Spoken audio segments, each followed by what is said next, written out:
Have you noticed how silence doesn't feel silent anymore? The moment life slows down, in an elevator, in a queue, or between two thoughts, your hand reaches for your phone before you even decide to. That tiny reflex didn't happen by accident. It was designed, engineered, and perfected over decades. A long experiment that taught the human brain how not to be bored. But to understand what's happening with our attention today, we have to rewind back to the time when distraction wasn't a reflex, it was rarity. Because the story of our recent attention crisis didn't start with TikTok or Instagram. It began 100 years ago, when information was slow-moving, which forced the brain to focus for longer stretches at a single time. What's changed then?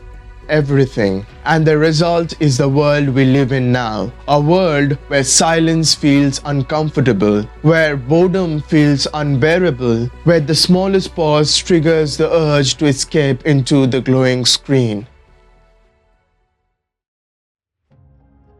100 years ago, content meant newspapers, magazines, radios, people's only sources of entertainment. Back then, information moved slowly because technology moved slowly. That slowness trained the brain to focus for longer stretches. Reading a novel wasn't deep work, it was entertainment. Television arrived in the 1950s. This collapsed those pauses. Pictures and sounds arrived simultaneously. Companies realized that they could promote their services or products within few seconds. They just needed to grab your attention and throw the information into your neural system. From that very moment, every medium competed not for your appreciation, but for your time on your device. In economics, scarcity creates value. In the 1970s, products were everywhere, but attention was scarce. So companies started designing ways to grab it. Faster cuts, brighter colors, louder audios. The goal wasn't to entertain,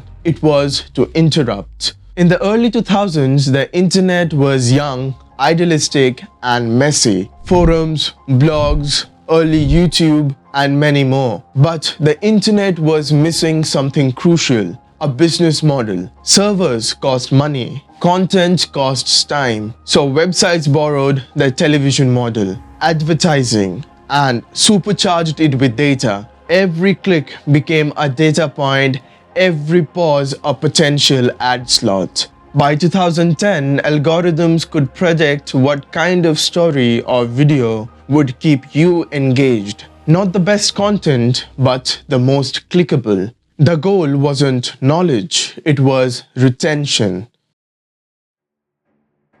Let's talk about what's actually happening inside your skull.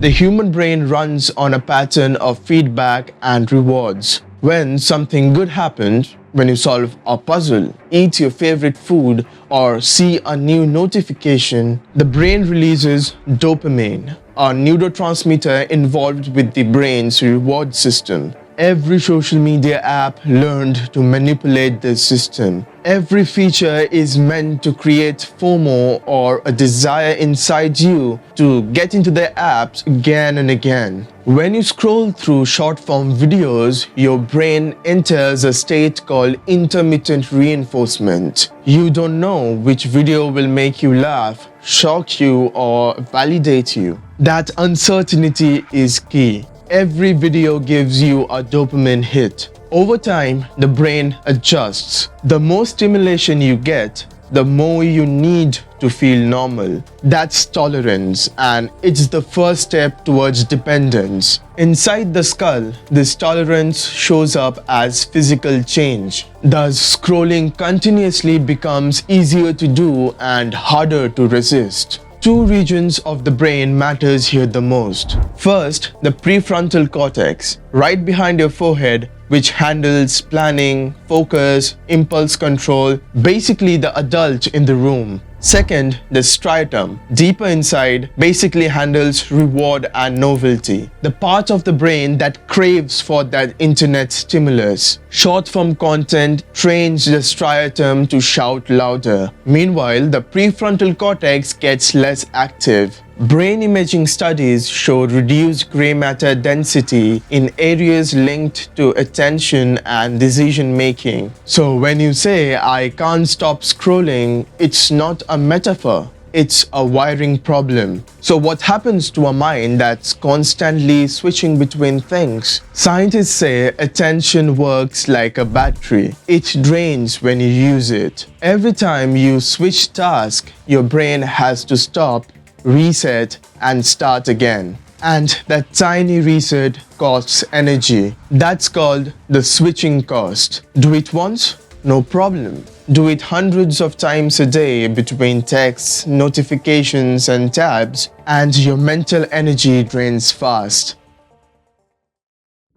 Nowadays, we use a fancy word to describe this condition of mind: brain rot. Culturally, brain rot is what happens when information moves faster than meaning. Memes mutate in hours. We are living in what anthropologists call a hyper-novelty environment, a setting with more change than any previous generation could physiologically process. The result is exhaustion, a permanent low-grade mental fatigue. So where does this leave us? Some people argue this is just evolution, that humanity is adapting to faster information, that attention itself is changing shape. Maybe the future belongs to those who can process 10 things at once. But biology has its limit. Neural tissues doesn't evolve in decades. The human brain still runs on a design that's 50,000 years old. We can stretch it, but not indefinitely. At some point, the cost shows up in anxiety,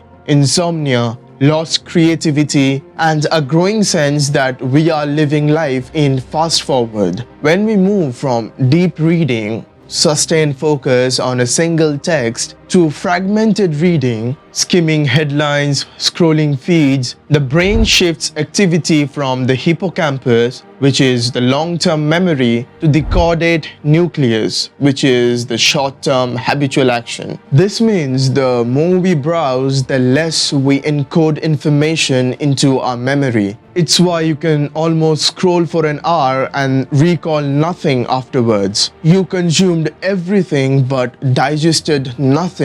It's intellectual fast food, instantly satisfying, nutritionally empty. Now, when people talk about phone addiction, they often mean, "I use my phone too much." But from a neuroscience standpoint, it's closer to behavioral addiction, the same kind as gambling. MRI studies show that when social media users anticipate a like or comment, their ventral striatum, the brain's reward hub, lights up exactly like it does in drug users awaiting a hit. The same circuitry, different substances. And when you try to quit, delete apps, or stay offline, you feel restless, anxious, and even lonely. That's dopamine withdrawal. Your brain misses the variable reward schedule it was trained on. Tech companies know this. This is how they design their apps. Features like infinite scroll or autoplay were built not to make life easier, but to keep the dopamine loop alive.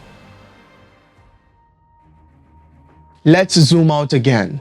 The modern internet runs on a single currency: attention. Every app, news outlet, and creator fights for a fraction of your day because your attention equals their revenue. The most affected are the ones of the Gen Z and the Gen Alpha, the first generations raised entirely under this system. Brain scans show slower maturation of the prefrontal cortex, the part responsible for the impulse control, and stronger wiring in the nucleus accumbens, which handles reward-seeking behavior. In simple terms, the reward system is growing faster than the control system. Combine that with an environment built to exploit attention, and you get a generation that's overstimulated yet underfulfilled. It's not their fault. They're the first to grow up in a lab that was designed to keep them scrolling. But distraction isn't just stealing our time.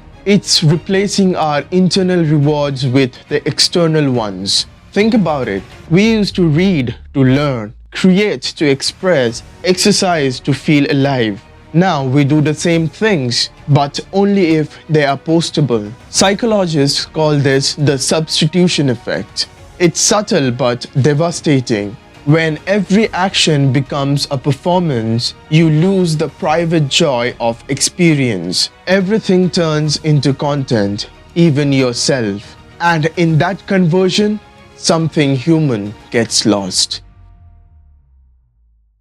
So what do we do with all this? We can't delete the internet. We can't rewind to that old radio age. But we can reclaim the pace of our attention. The first step isn't quitting social media, it's observing it, noticing how it shapes your mental rhythm. Awareness breaks the loop. Then reintroduce slowness, read something long form, walk without headphones, let your mind wander. That wandering, called the default mode processing, is when the brain connects distant ideas and generates insights. It's the birthplace of creativity. Attention is like a muscle. If you train it slowly, it grows back. And if you practice stillness, silence stops feeling empty. It starts feeling alive. Even some tech designers are rethinking their approach. Companies experimenting with humane design principles, interfaces that end instead of loop. It's still rare, but it's growing. Culturally, we are beginning to crave depth again. Long podcasts, slow vlogs, book summaries, meditative content, these are all signs of a counter movement. People are realizing that quick doesn't always mean better. Let's end where we began, with brain rot. It's a funny word, a meme, a self-aware joke, but it also hides the truth. Rot happens when something alive is deprived of air and light. When it's sealed off from renewal. Our brains are the same. They need space, boredom, and stillness to breathe. When every second is filled, the mind decays. Not because it's weak, but because it's suffocating. So maybe the art of brain rot isn't avoiding distraction completely. Maybe it's about learning when to take a pause, to let the brain rot a little less and regenerate a little more. Because focus isn't a skill, it's a state of being, one that requires room to exist. So the next time you are tempted to feel a silence, don't. Let it stretch. Notice the quiet hum of your own thoughts. That's not boredom, that's your brain coming back online. The world will keep speeding up. Algorithms will keep learning your habits, but your attention, that's still yours to direct. It always has been. The world will keep getting louder, but it's on you whether you can hear yourself.